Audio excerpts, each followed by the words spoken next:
రైతులు పండించిన ప్రతి పంటను రాష్ట్ర ప్రభుత్వమే కొనుగోలు చేస్తుందన్నారు నకరేకల్ ఎమ్మెల్యే వేముల వీరేశం. అకాల వర్షానికి తడిసిన రంగు మారిన ధాన్యాన్ని ప్రభుత్వంతో మాట్లాడి కొనుగోలు చేస్తామని హామీ ఇచ్చారు. రైతులెవరూ ఆందోళన పడొద్దని, దళారీలకు అమ్ముకొని నష్టపోవద్దని సూచించారు. ప్రభుత్వం నిర్దేశించిన మద్దతు ధర పొందాలని చెప్పారు.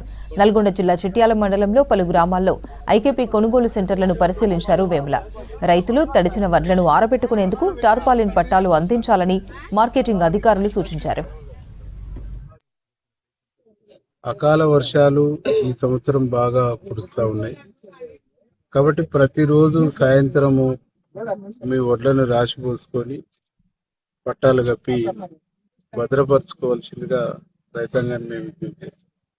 ఈసారి ఎక్కడ కూడా కొనుగోలులో ఇబ్బంది జరగకుండా ఉండటం కోసం రిజిస్టార్ మెయింటైన్ చేయడంతో పాటు ఆ రిజిస్టార్లో మ్యాచర్ చెక్ చేసిన ప్రతి సందర్భంలో ఆ మ్యాచర్ పర్సంటేజ్ను రిజిస్టర్లో నమోదు చేస్తా ఉన్నాం.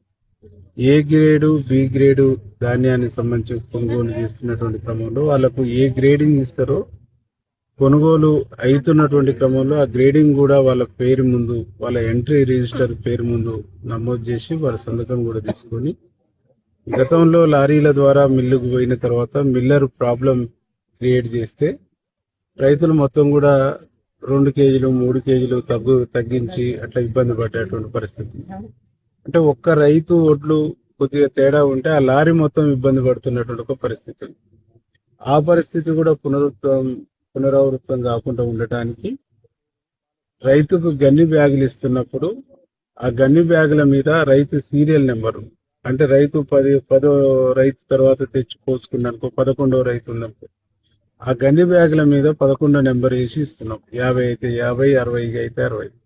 ఆ నెంబర్ చూసిన తర్వాత ఆ నెంబర్ రైతుకు సంబంధించినటువంటి మేరకే ప్రాబ్లం ఉంటే దాని మేరకు మాట్లాడడం తప్ప మిగతా రైతులను ఇబ్బంది జరగకుండా ఉండాలనేటువంటి ఒక ఆలోచన.